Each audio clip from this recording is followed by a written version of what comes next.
Hey, what's up, YouTube? It's your boy, Mr. Universal Sports, coming live from my undisclosed location in the Southern California. Hey, you know how we do it.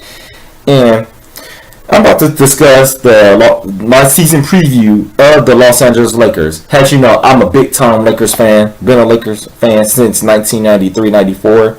The days of Nick Van Exel, Eddie Jones, Eldon Campbell, Vlade Divac.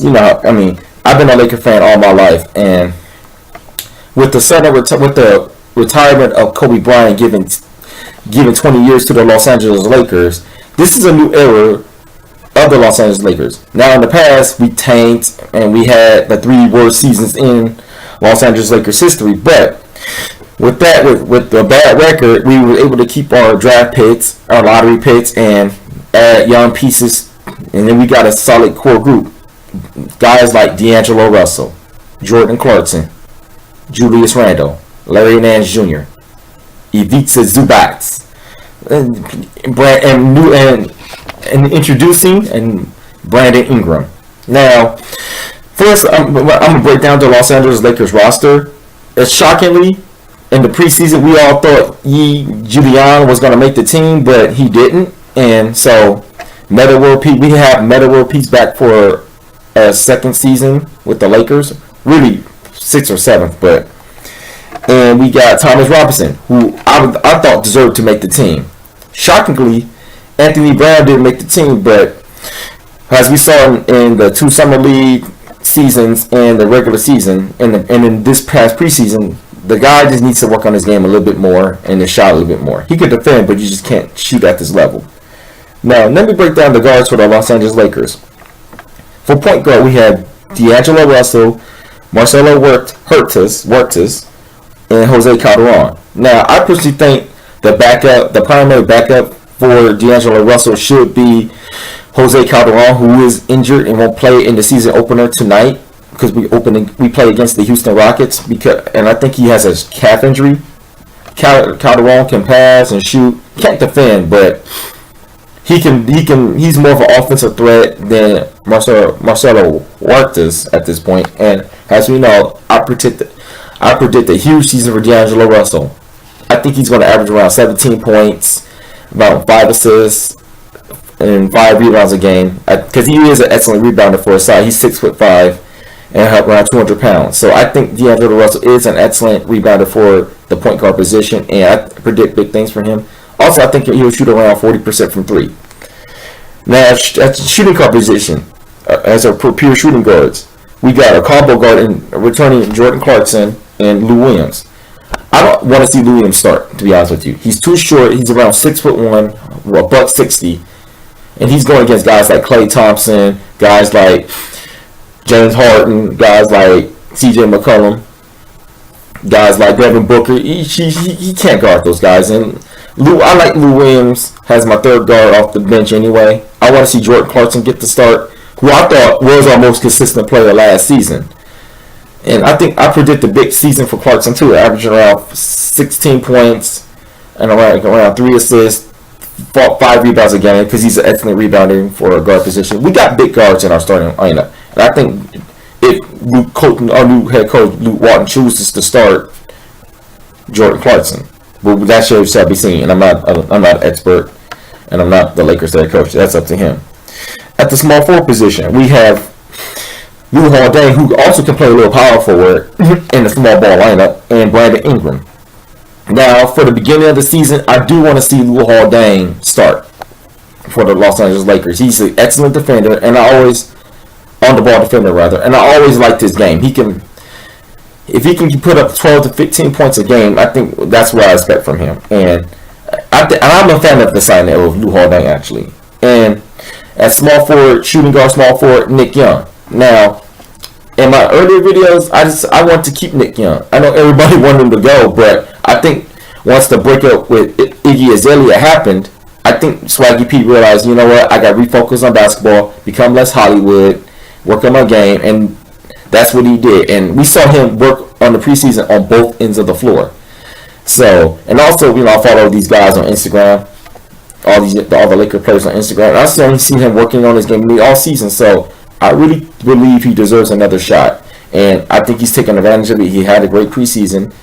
and he's shown the Lakers that I want to stay. And Nick Young also said that being a bigger person, with him being the victim of the D'Angelo Russell, Iggy Azalea, Nick Young scandal, the videotape scandal, said, I'm gonna be the bigger person. We're cool now, and I'm glad they probably sat down and talked and said, and they realized that Nick Young's an asset for this team coming forward, and he's very cheaply priced. I think he's only making around $5 million a season, so for a gunner off the bench, that's pretty good.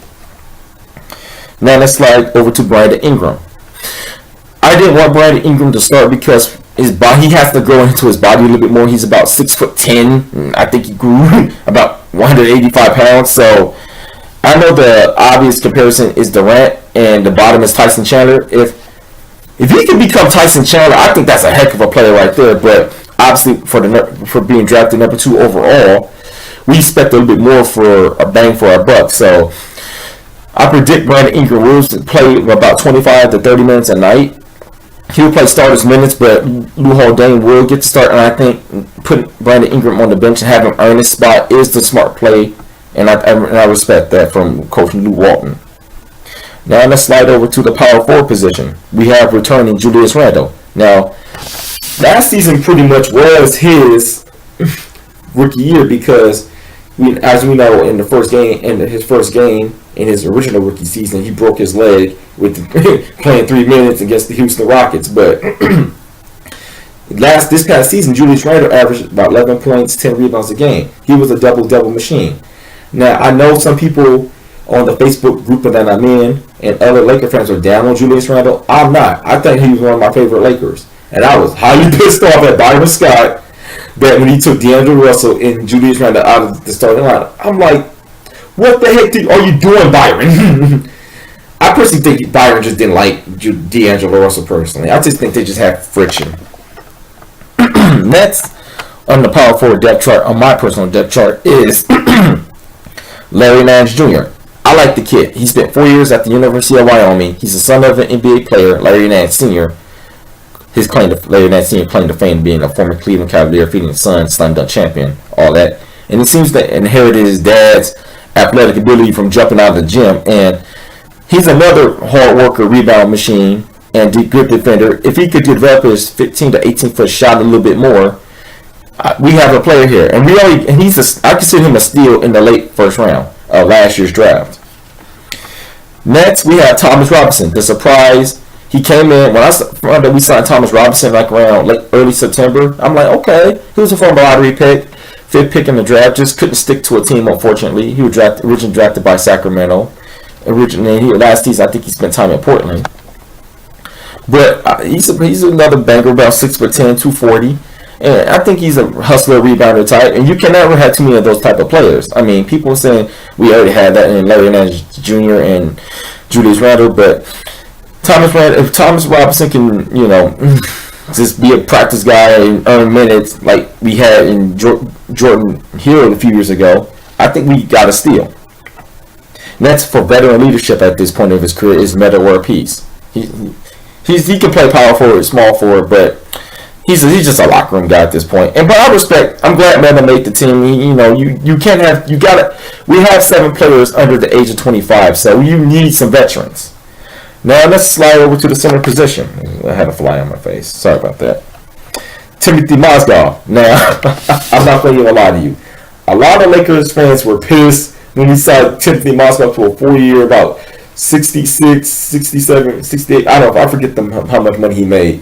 $1 million year deal. But I remember when Mozgov played for the Cleveland Cavaliers when they played against Golden State when Golden State won. Mozgov had a pretty good playoff series, and he had a pretty good playoffs in that year. Now, this past season, he was hurt. And he slid down the depth chart, but he's a space eater. He's 7'1", about 300 pounds, 270. The man is a big human being. He eats a space. Now, if he gets us Chris Mim, remember Chris Mim, 10 and 6 type numbers, I'll be happy with Timothy Mozgov, and I think he's trade bait person for later. We're not going to get him for the end of the contract. Trust me. I think he'll be gone by the end of the second year of the contract. And our backup center is Tariq Black. Another player that Byron didn't personally like. I mean, when we got Tyler Black 2 years ago, I liked him as a player. He's a good rebounder. He's a bit undersized at 6'9", but most centers aren't big now. Since the league's going smaller, unfortunately. But he can give. If he's an energy guy, get you some minutes. I mean, I like Tyler Black as our backup, and he just wanted a chance. I was excited to get him back. And last, certainly but not least, like the Lakers that stole the show in the summer league and won us over with its hard work, his quirky personality, is Ivica Zubac. Another big kid. He reminds me of Marc Gasol. I know that's the popular comp for him, but I think he is a Marc Gasol type. He said, and from the interviews I listened to on Sports Talk Radio, he said he hasn't even lifted weights, and he's already a big kid at 7'1", it's 265. So I'm like, just imagine him and Ingram start both getting their man bones inside of him, start really start getting strength. Watch out! I think he could be a Marc Gasol type player, and maybe be our future starting center down the road, or future trade bait down the road. So you never know. And you need veterans on the team. So I'm glad we signed Lou Haldane and Timothy Mozgov. Lou Haldane has always been known as a professional around every locker room he's been at. Always well respected, and I think he'll teach Brandon. He's a perfect mentor for Brandon Ingram, and also for the young guys in general. And him and Meta, and we're good at that. Just to break the ice, Meta's a funny guy, loose guy, just to laugh and stuff. Now, I don't want to see another tank season.